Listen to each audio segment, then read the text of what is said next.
Thank you, Mr. Chairman. Thank you, Dr. Carson, for being here, and thank you for coming to Chicago. Absolutely. We appreciate your meeting with the LGBTQ individuals community in Chicago about the non-discrimination guidance. Yes. And I appreciate your listening, but I'm obviously very disappointed that HUD's decision communicated to me via a March 6th letter from one of your deputies that the department will not be replacing the guidance it took down shortly after you took over helm at HUD. For the community, this decision hurts. 40% of homeless youth are LGBTQ. Put another way, LGBTQ youth are 120% more likely to become homeless and far more likely to be discriminated against at shelters. So that's frustrating.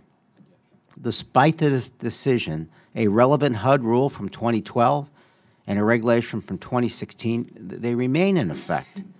So how will these grantees comply with the regs without this guidance, sir?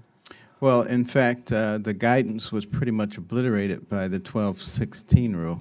You know, we've gone back and studied it very carefully and concluded that putting that sub-regulatory guidance there actually confused the issue and made a lot more regulations necessary.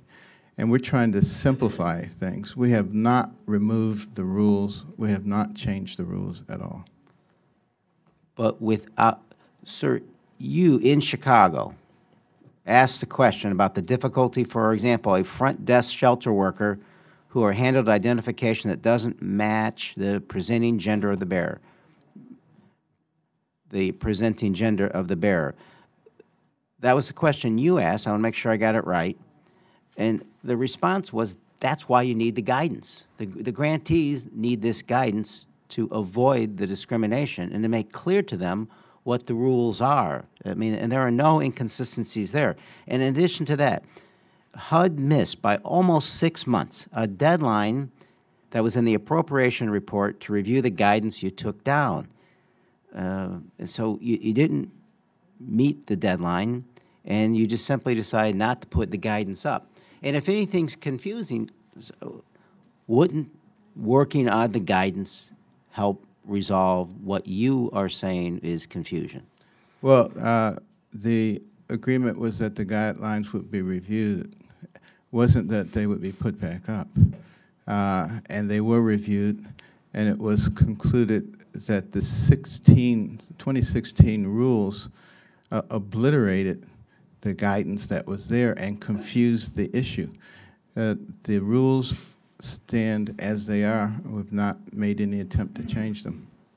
Well, and that has incredibly confused this issue even further, sir, your answer today. So why don't we start over? Okay. Regardless of how HUD in D.C. views this, across the country, people are being discriminated against. And they're falling victim to crime and all the other issues that come with being homeless and not being able to get into a shelter. So despite the fact that I wholly disagree with you that 2016 obliterates anything, there is still a lack of guidance. So if all you're doing is drawing guidance from 2012 and trying to clarify 2016, doesn't it make sense to create new guidance and post that so the grantees know and that the youth of this country know that they have rights and that they can't be discriminated against? From my conversations with many legal experts throughout government, my suspicion is that you would probably dislike the sub-regulatory guidance that would be put up, and that this provides you with considerably more freedom. Are you suggesting that doing nothing provides greater protection by putting no guidance up on the website is providing this? I'm suggesting that you might not like the sub-regulatory guidance that was put up. And why is that? Just I'm a glutton for punishment. Because you probably wouldn't agree with it. Because it goes along with allowing people to discriminate against LGBTQ youth? The rules that are there allow people to have a non-discriminatory atmosphere, and that's what we are trying to achieve. So if it says you can't have a discriminatory atmosphere, why don't you have guidance that posts that and instructs them not to discriminate? The rules already say that. Where's the, even if we go round and around, where's the guidance for that?